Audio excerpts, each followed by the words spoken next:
Hey, what's up, everybody? Welcome back to the Academy of the Mental Arts. I am super excited because we got another video for you, and this one is on the third stage of the hero's journey called Refusal of the Call.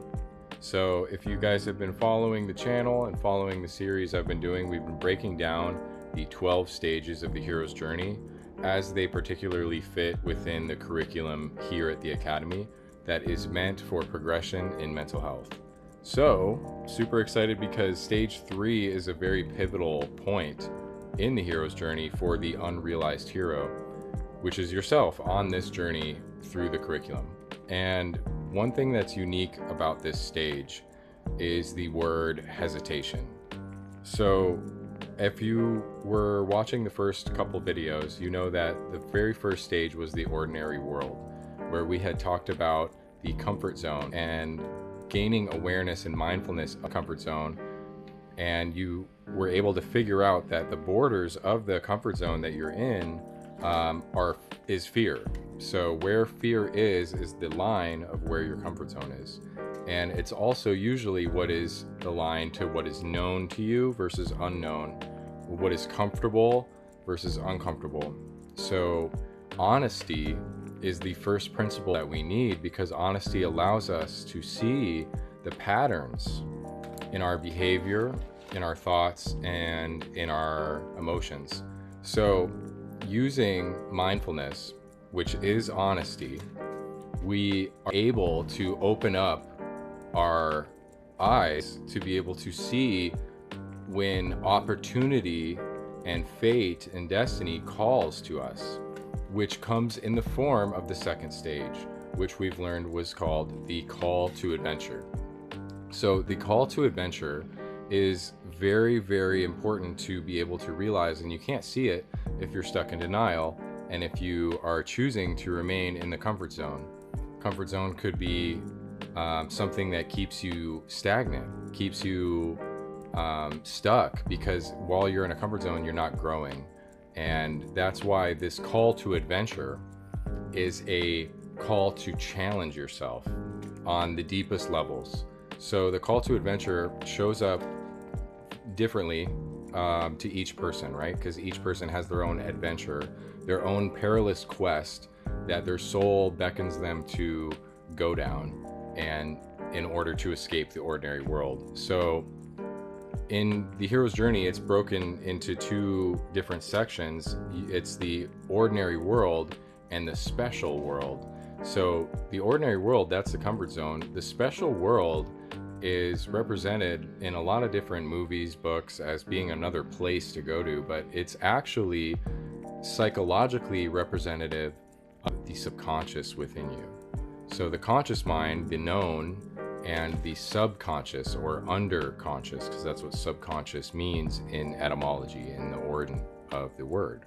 So now that you've realized that you had to obtain the principle of honesty, then you had to obtain the principle of hope in order to access the third stage. Refusal of the call appears when the unrealized hero thinks about answering the call to adventure, but hesitates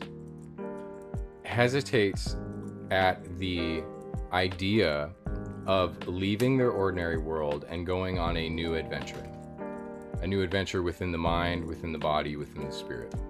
So this adventure is the only way that you will change into the person you want to become. We have to challenge our old ways of thinking, our old behaviors, our old emotions, if we want to break free from them and gain power and mastery over our mind. And the refusal of the call is a blessing in disguise, because it will appear as fear, as hesitation, but that's letting you know that something is needed. Because as long as you're afraid, something is unknown to you, and you have to be willing to step forward despite the fear. So what gives somebody the ability to proceed despite fear? The answer is that it's not necessarily courage, because courage is there it's an emotion, right? But what kind of thing can help you move past fear? It's faith. Faith is what you must obtain. And I'm not saying that you need to be this or you need to be that. I'm just saying you need to have faith in something greater than yourself. So you have to have faith in your abilities as well. You have to have faith in yourself, but you also need to have some faith in something greater than yourself. A lot of people call this a higher power. A lot of people call this, something that can give you that sense of wisdom to know that, hey, as long as I put my faith in this, there is definitely a benefit in my life for that. And it has to be something that goes against this energy of fear. So, for example, when somebody knows that they have to go on stage and speak in front of a lot of people, fear might arise. But if they have faith in themselves and faith knowing that the universe, God, whatever they put their faith into has their back and has an energy behind them that is not against them but for them, then they will be that much more apt to follow that call to adventure, get on stage and go through it. And it might be scary at first, but afterwards they're going to feel so much better that they faced their fear and did something like this. And that is how we can access the principle of faith. But first we need to place, wherever you found your hope in stage 2, your faith could also be found in a support group. You could have a support group behind you to give you faith in yourself. You could have, certain mentors that may not even be alive anymore, or that existed at some point in history, be giving you faith through their words and through their wisdom. So just know that the hope comes from realizing that people have been in similar situations, sometimes worse, and have pushed through because they found a foundation of faith in not only themselves, but in something greater than themselves. Because our emotions can get the best of us. If I only put my faith in myself, it may not be there all the time unless I have just a total, complete override of fear. But we're human, we're going to experience fear. So that's why it's good to have faith in something outside of ourselves, something greater than yourself. And this is why it's so important, though, to make a full decision to completely trust, because faith and trust, it's the same energy.